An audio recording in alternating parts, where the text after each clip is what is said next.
ہے جعفر صادق، ہے جعفر صادق، ہے جعفر صادق، ہے جعفر صادق۔ اعوذ باللہ من الشیطان اللعین الرجیم، بسم اللہ الرحمن الرحیم۔ الحمدللہ رب العالمین، والصلاة والسلام علی اشرف الانبیاء والمرسلین، رحمت للعالمین، خاتم النبیین، مولانا و مولا الثقلین، جد الحسن والحسین، ابی القاسم محمد، اللہم صلی علی محمد و آل محمد، ثم الصلاة والسلام والتحیۃ والاکرام علی اہل الذین اذهب اللہ عنہم الرجس وطہرہم تطہیرا، اللہم صلی علی محمد و آل محمد وعجل فرجہم واللعنۃ علی اعدائہم من اجمعین، اما بعد فقد قال اللہ تبارک و تعالی فی القرآن المجید والفرقان الحمید وقولہ الحق وہو اصدق القائلین۔ بسم اللہ الرحمن الرحیم، هل یستوی الذین یعلمون والذین لا یعلمون، صدق اللہ العلی العظیم۔ ناظرین کرام، خداوند عالم اپنی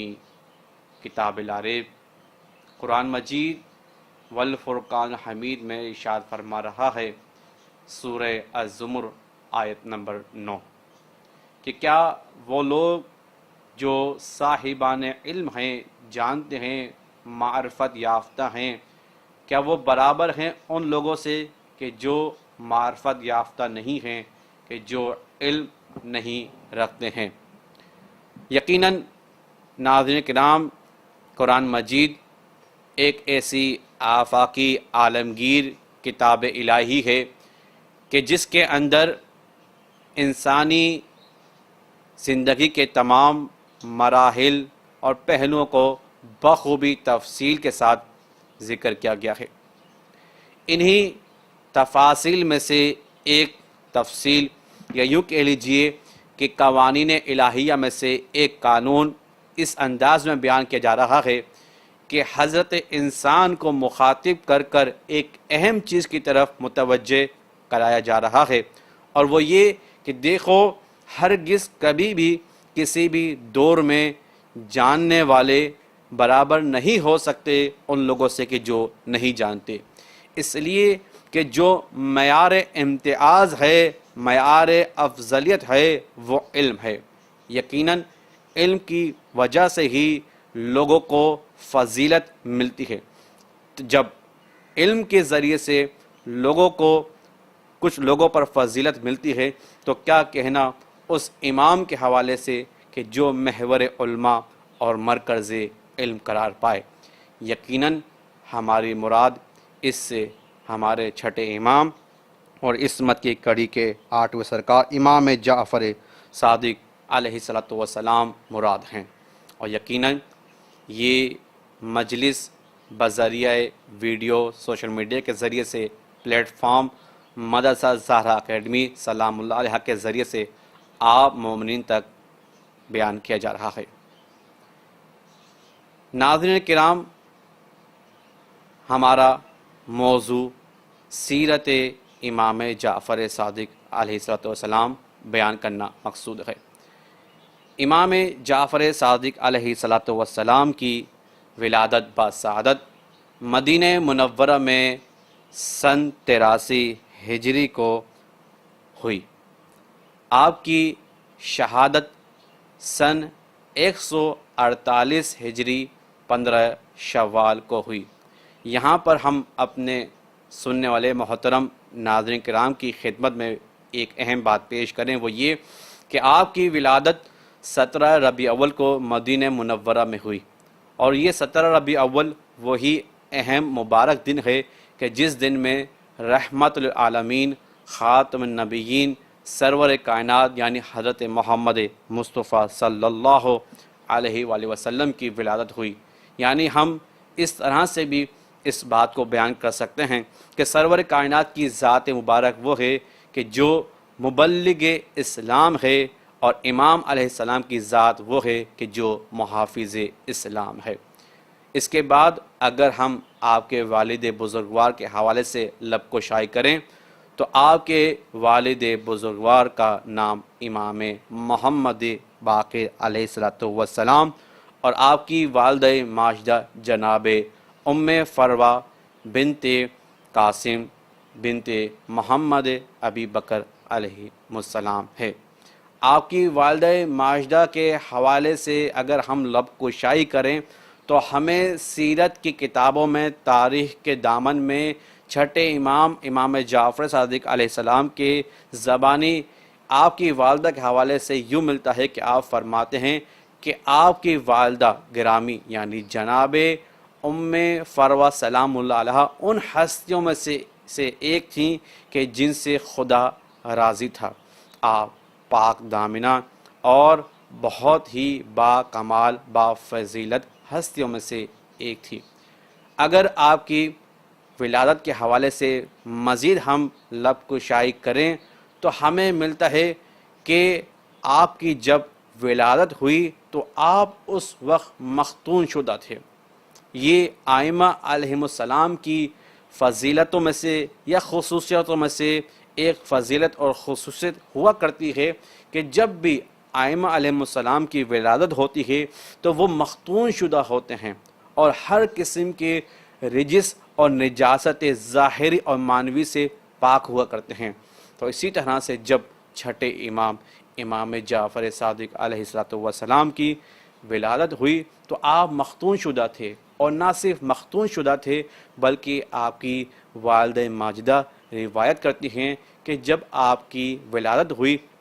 تو آپ سجدہ بریز زمین پر تھے اور شہادتین کی گواہی دے رہے تھے۔ اور اس سے ہمیں یہ بھی معلوم ہوتا ہے کہ آپ علیہ السلام کی ذات مبارک وہ ہے کہ جو اسلام لے کر نہیں بلکہ اسلام نہیں بلکہ اسلام لے کر آئی ہے۔ یعنی وہ اور ہیں کہ جو بڑے ہو کر سن بلوغت تک پہنچ کر اسلام کو قبول کرتے ہیں، لیکن آپ کی ذات بابرکت وہ ہے کہ جو پیدائشی کے ساتھ ہی اسلام کے ساتھ تھی۔ اگر ہم اور مزید لب کشائی کریں تو آپ کے حوالے سے ہمیں یہ بھی ملتا ہے کہ جب امام محمد الباقر علیہ السلام کی رحلت کا شہادت کا وقت نزدیک آ پہنچا تو آپ نے تمام اصحاب کو جمع کیا اور کہا کہ میرے بعد اس منصب امامت کی ذمہ داری میرے لخت جگر امام جعفر صادق علیہ السلام کے کندھوں پر آئے گی، اس لیے کہ امام محمد الباقر علیہ السلام جانتے تھے کہ آپ کی شہادت کے بعد کچھ لوگ اس انداز میں اٹھیں گے اور یہ کہتے ہوئے صدائے بلند کریں گے کہ آپ کے بعد آپ کی امامت کی ذمہ داری چھٹے امام نے نہیں بلکہ جناب اسماعیل علیہ السلام نے ادا کی ہے، جبکہ ہرگز ایسا نہیں، اس لیے کہ جناب اسماعیل علیہ السلام جو چھٹے امام کے بڑے بھائی اور 5 امام کے سب سے بڑے فرزند ارجمند ہیں، ان کی رحلت چھٹے امام کے ہی زندگی مبارک میں ہو گئی تھی۔ تو یہ کیسے ہو سکتا ہے کہ جناب اسماعیل علیہ السلام چھٹے امام کی جگہ لیں؟ اسی لیے امام محمد الباقر علیہ السلام نے وقت آخر تمام اصحاب باوفا کو جمع کیا اور کہا کہ میرے بعد امامت کی ذمہ داری امام جعفر صادق علیہ السلام نبھائیں گے۔ اگر ہم امام علیہ السلام کے حوالے سے مزید گفتگو کریں تو ہمیں مختلف پہلو سبق آموز امام علیہ السلام کی سیرت سے ملتے ہیں کہ جو قابل ذکر بھی ہیں اور قابل نصیحت بھی۔ انہی واقعات میں سے ایک عظیم واقعہ اس انداز میں ملتا ہے کہ جس واقعے کو بیان کرنے والے فضل بن ربیع جو مبغض اہل بیت علیہم السلام ہیں اور قاتل امام صادق علیہ الصلوۃ والسلام کے یار و مددگار میں سے ہیں۔ کہتا ہے کہ ایک دن میں منصور دوانکی کے ساتھ تھا اور میں نے اس وقت امام علیہ السلام کو منصور دوانکی کے دربار میں آتے دیکھا۔ اور یہ فضل بن ربیع بیان کرتا ہے کہ اس دن منصور دوانکی جو کہ قاتل امام جعفر صادق علیہ الصلوۃ والسلام ہے، کہتا ہے کہ میں نے اس وقت منصور کو بہت ہی تیش کے عالم میں پایا، بہت ہی غصے کے عالم میں تھا، اور اس نے اسی حالت میں چھٹے امام کو اپنے دربار میں طلب کیا۔ یہ فضل کہتا ہے کہ میں نے دیکھا کہ جب امام جعفر صادق علیہ الصلوۃ والسلام دربار منصور میں داخل ہونے لگے تو اس وقت آپ علیہ السلام کے ہونٹ جنبش کر رہے تھے، یعنی ایسا معلوم ہو رہا تھا کہ امام کچھ پڑھ رہے ہیں۔ اور میں نے دیکھا کہ جب امام منصور دوانگی کے نزدیک آ پہنچے تو وہی منصور دوانگی کہ جو امام سے بغض رکھتا تھا، امام کا شدید ترین مخالف تھا، امام سے ایک وقت محبت کرنے لگا۔ یہ فضل کہتا ہے کہ میں پریشان ہو گیا کہ یہ کیا ماجرا ہے کہ منصور دوانگی تو دشمن امام ہے اور اس نے امام کو اپنے پہلو میں بٹھایا، امام کی تعظیم کے لیے کھڑا ہوا، امام کے لیے دسترخوان بچھوایا۔ یہ فضل کہتا ہے میں سمجھ گیا کہ اس کے پیچھے کوئی نہ کوئی حکمت پنہاں ہے۔ یہ فضل کہتا ہے کہ میں امام جعفر صادق علیہ الصلوۃ والسلام کی خدمت میں پیش ہوا اور سوال کیا، اے ابن رسول اللہ، یہ بتلائیے کہ آخر کیا ماجرا ہے کہ کس سبب منصور دوانکی جو کہ آپ کا شدید ترین مخالف ہے، آپ کا قریبی ساتھی ہو گیا اور اس نے آپ کا اس انداز میں استقبال کیا کہ آپ کی تعظیم کے لیے کھڑا ہوا، آپ کو اپنے برابر پہلو میں بٹھایا، آپ کے لیے دسترخوان بچھوایا اور آپ کو خداحافظ ودا کرتے ہوئے آپ کے ساتھ کچھ قدم چلا۔ امام فرماتے ہیں کہ میں نے اس وقت اپنے جد مولا حسین علیہ السلام کی دعا دہرائی تھی۔ یہ فضل کہتا ہے کہ مولا بتلائیے یہ کون سی دعا ہے کہ جس کے ذریعے سے منصور دوانکی کے جس کا دل شکی القلب ہے وہ دل بھی نرم ہو گیا اور وہ آپ کا دوست ہو گیا۔ تب امام علیہ السلام فرماتے ہیں کہ یہ وہ دعا ہے کہ جس کو مولا حسین علیہ السلام نے روز عاشور تلاوت فرمائی تھی، اور وہ دعا کے یہ جملے ہیں، بسم اللہ الرحمن الرحیم، یا عدتی عند شدتی ویا غوثی عند قربتی الی آخر۔ ناظرین کرام، ہمیں امام علیہ السلام کی سیرت سے یہ پیغام ملتا ہے کہ جب کبھی ہم پریشانی اور مصیبت میں مبتلا ہو جائیں تو اس وقت ہم گھبرائے نہیں، بلکہ اس وقت ہم اپنے امام علیہ السلام کی اس سیرت پر عمل کرتے ہوئے خود کو مصیبتوں سے نکال لیں، اور یہ دعا کتاب مفاتح الجناح میں موجود ہے۔ اس کے علاوہ اگر ہم امام کی عاجزی اور انکساری کے حوالے سے لب کشائی کریں تو ہمیں بہت سے ایسے متعدد واقعات جا بجا تاریخ کی کتابوں میں ملتے ہیں کہ جو کہ قابل ذکر بھی ہیں اور ان کی نظیر رہتی دنیا تک نہیں ملتی۔ انہی نظیروں میں سے، انہی واقعات میں سے ایک واقعہ یہ کہ ہمیں ملتا ہے کہ امام علیہ السلام اپنے غلاموں کے ساتھ خیتوں میں کام کیا کرتے تھے، یعنی اتنی عاجزگی اور انکساری کہ آپ اپنے غلاموں کے ساتھ اس زمانے میں کام کیا کرتے تھے کہ جس زمانے میں غلاموں کو کوئی عزت نہیں دی جاتی تھی، لیکن آپ نے اپنے غلاموں کے ساتھ خیتوں میں کام کر کے بتلا دیا کہ اگر اللہ نے آپ کو استطاعت اور قدرت دی ہے تو اس کا شکر اس انداز میں کریں کہ آپ مخلوق خدا کے دل کو مجروح نہ کریں، کہ ایسا نہ ہو کہ کسی کے اندر احساس کمتری پیدا ہو اور وہ نا امید اور مایوس ہو جائے۔ لہٰذا امام علیہ السلام کی سیرت سے ہمیں یہ درس ملتا ہے کہ اگر ہمارے ماتحت کچھ افراد ہیں تو ہمیں چاہیے کہ ہم ان کے عزت نفس کا خیال کریں، ایسا نہ ہو کہ ہمارے کسی بھی فعل سے ان کا عزت نفس کو ٹھیس پہنچے۔ اس کے علاوہ ہمیں اور متعدد واقعات امام علیہ السلام کی سیرت کے حوالے سے اس طرح ملتے ہیں کہ منصور دوانکی نے ایک دفعہ آپ علیہ السلام کے گھر کو جلانے کی کوشش کی اور آپ کے تقدس کو پامال کرنے کی کوشش کی۔ آپ علیہ السلام اس وقت اپنے گھر میں عبادت الہی میں مشغول تھے۔ روایت کے جملے ہیں کہ جب گھر میں آگ کے شعلے بلند ہونا شروع ہوئے تو اس وقت امام آگے بڑھے اور آگے بڑھ کر آگ سے مخاطب ہو کر فرمایا، اے آگ، کیا تجھے نہیں معلوم کہ انا ابن ابراہیم، کہ میں ابراہیم کا بیٹا ہوں، کہ جو ابراہیم کے جن کے لیے وہ ابراہیم کے جن کے لیے آگ گلزار بن گئی تھی، میں اس ابراہیم کا بیٹا ہوں۔ پس امام کا یہ کہنا تھا کہ وہ آگ کہ جس کی شعلے بلند ہو رہے تھے ایک دفعہ بجھ گئی اور وہ آگ گلزار ہو گئی۔ یقیناً یہ امام کے معجزات میں سے ایک ایسا معجزہ ہے کہ جس کی نظیر رہتی دنیا تک ہمیں نہیں ملتی۔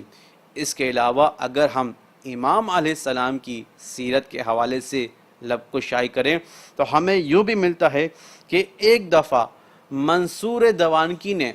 100 افراد اس غرض سے اپنے دربار میں جمع کیے، اور یاد رہے یہ 100 افراد بدو صحرا نشین تھے، اپنے دربار میں جمع کیے اس لیے کہ جب امام علیہ السلام دربار میں تشریف لائیں گے تو یہ بدو افراد کہ جن کے اندر اخلاق نامی کوئی چیز نہیں ہے، امام کی شان میں گستاخی کریں گے اور امام کے تقدس کو پامال کریں گے، اور ہم کہکوں کے ذریعے سے امام کا تمسخر اور مذاق اڑائیں گے۔ لیکن میں یہاں پر یہ بات عرض کرتا چلوں کہ جس کو اللہ رکھے بھلا اس سے کون چھکے۔ امام جب دربار منصور دوانکی میں داخل ہوئے تو وہی 100 افراد جو اوباش تھے اور اس مقصد ناپاک کے ذریعے سے داخل ہوئے تھے کہ ہم امام کے تقدس کو پامال کریں گے اور امام کی شان میں گستاخی کریں گے، لیکن جب امام کی ہیبت نورانی کو دیکھا اور جب امام کے اخلاق کا مظاہرہ و مشاہدہ کیا تو ایک دفعہ امام کے قدموں میں گر گئے اور ایک دفعہ امام کے چاہنے والے ہو گئے۔ یقیناً اس کی مثال بھی رہتی دنیا تک کوئی بھی نہیں دے سکتا۔ اگر امام کے معجزات میں سے ہم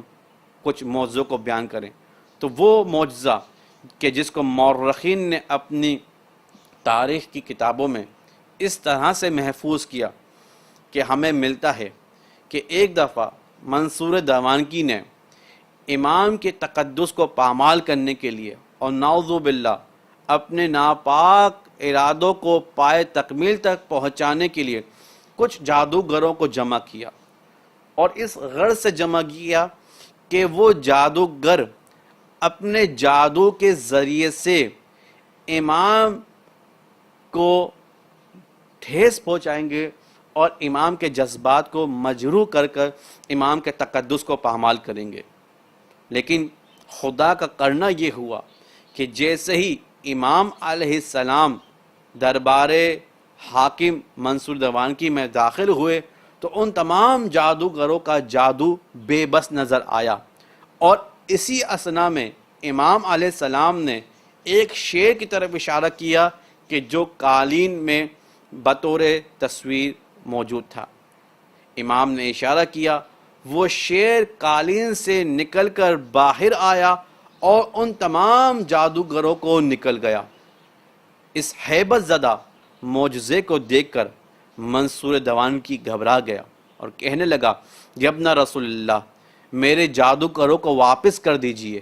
تب چھٹے امام جعفر صادق علیہ السلام نے وہ تاریخی الفاظ بیان کیے کہ جو سونے کے سیاہی سے لکھنے کے قابل ہیں۔ امام نے فرمایا کہ اگر جناب موسیٰ علیہ السلام کا اژدہا جادوگروں کے سانپوں کو نگل دیتا، واپس کر دیتا، تو میرا شیر بھی تیرے جادوگروں کو واپس کر دیتا۔ یعنی گویا دوسرے الفاظ میں امام یہ بتلانا چاہ رہے ہیں کہ دیکھو میں وارث موسیٰ علیہ السلام ہوں، میں وارث حجت الہی ہوں، اور تو وارث فرعون ہے۔ امام علیہ السلام کی زندگی مبارک کا ہر ایک حصہ ہمیں مختلف انداز میں درس دیتا ہوا نظر آتا ہے، پھر چاہے وہ علم کا ہی میدان کیوں نہ ہو۔ ہاں عزیزان محترم، ناظرین کرام، ہمیں تاریخ کی دامن کتابوں میں ملتا ہے کہ امام علیہ السلام کے 4000 شاگرد اس زمانے میں موجود تھے کہ جنہوں نے تعلیمات امام جعفر صادق علیہ السلام کو دنیا کے کونے کونے تک پہنچایا، اور شاید یہی وجہ بنی کہ آج دنیا میں جو بھی علم ہمیں نظر آتا ہے، چاہے وہ علم سیاسی ہو، چاہے وہ علم اخلاق ہو، چاہے وہ علم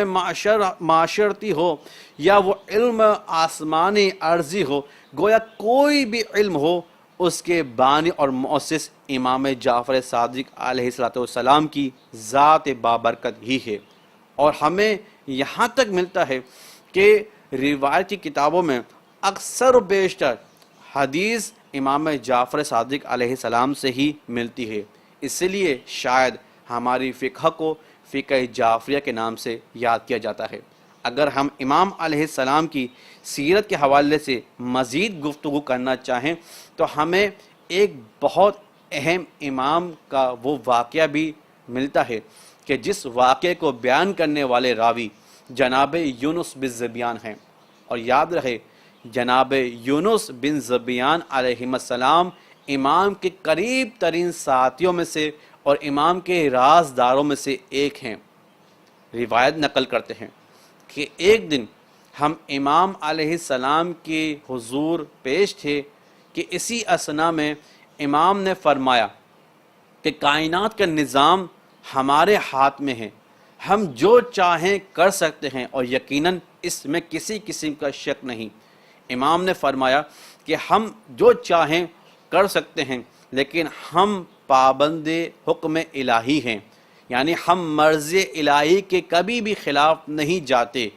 امام نے یہ جملے ادا کیے، اور جناب یونس بن ذبیان علیہ السلام بیان کرتے ہیں کہ امام نے جیسے ہی جملے ختم کیے، امام علیہ السلام نے اپنے پاؤں مبارک سے زمین پر ایک ٹھوکر ماری کہ جس کے نتیجے میں زمین شگاف ہوئی، اور زمین کے اندر سے سونوں سے بھرا ہوا ایک صندوق باہر آیا۔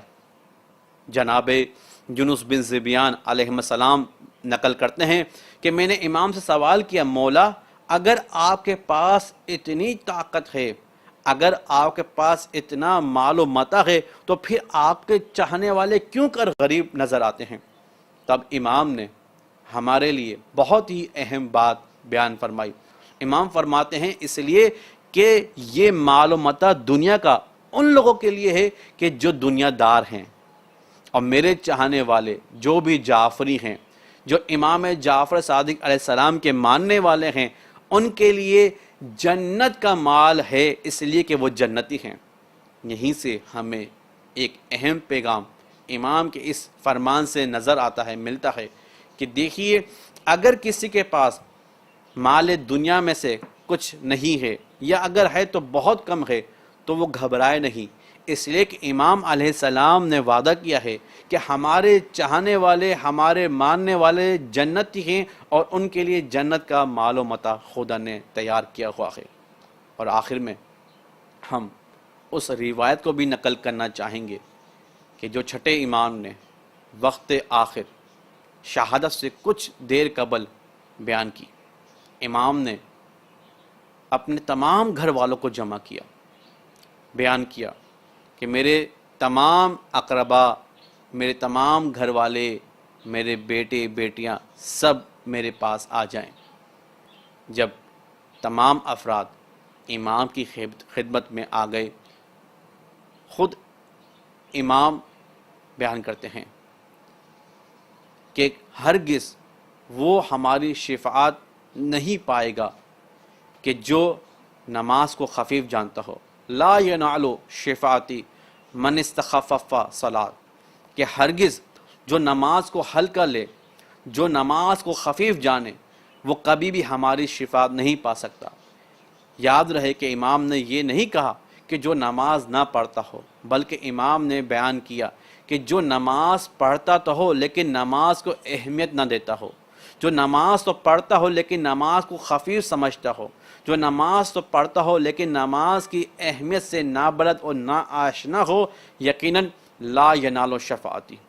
وہ میری شفاعت ہرگز نہیں پا سکتا۔ ہاں ناظرین کرام،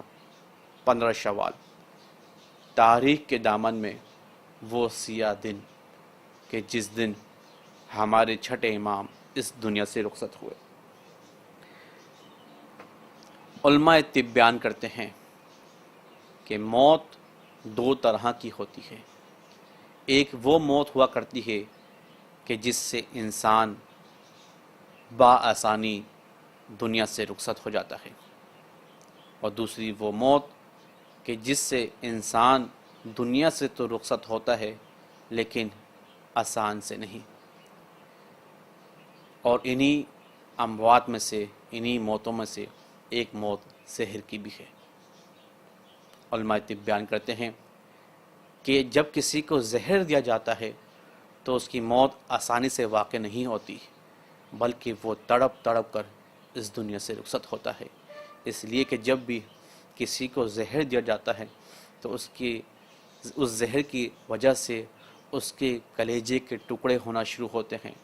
وہ زہر اس کے جسم کے تمام اعضاء میں سرایت کر جاتا ہے، اور پھر انسان اس دنیا سے تڑپ تڑپ کر رخصت ہوتا ہے۔ ہاں ناظرین کرام، ہاں عزاداران امام جعفر صادق علیہ السلام،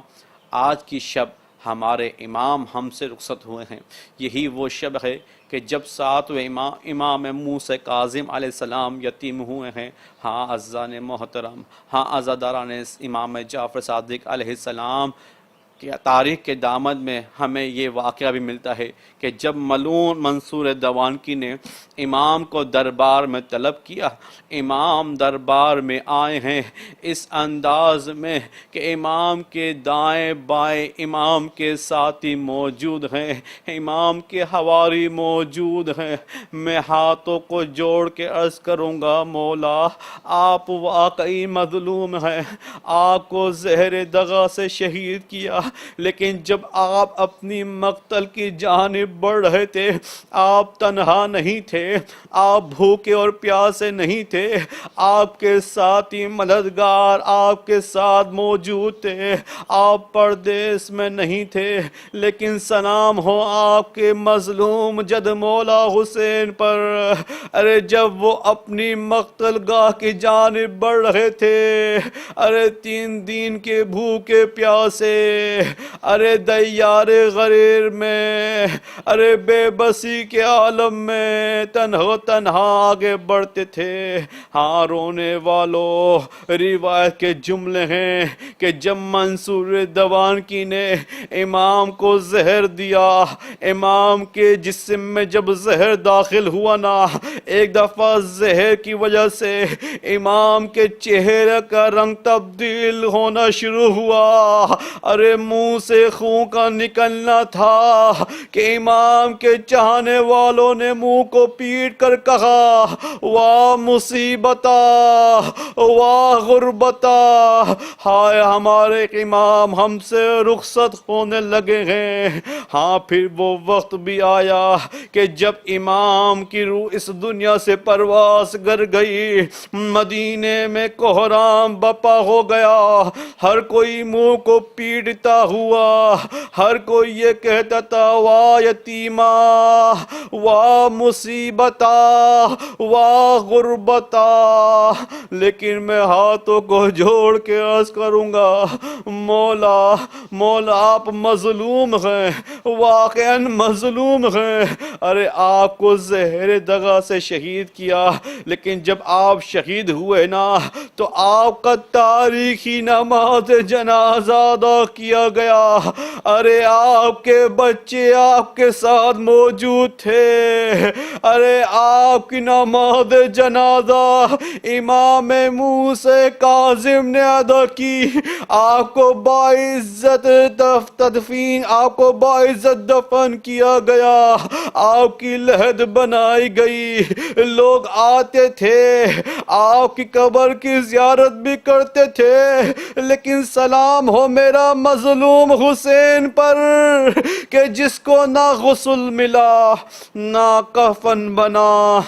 ارے خاک کربلا جس کا کفن بنا. لعنت اللہ علی قوم الظالمین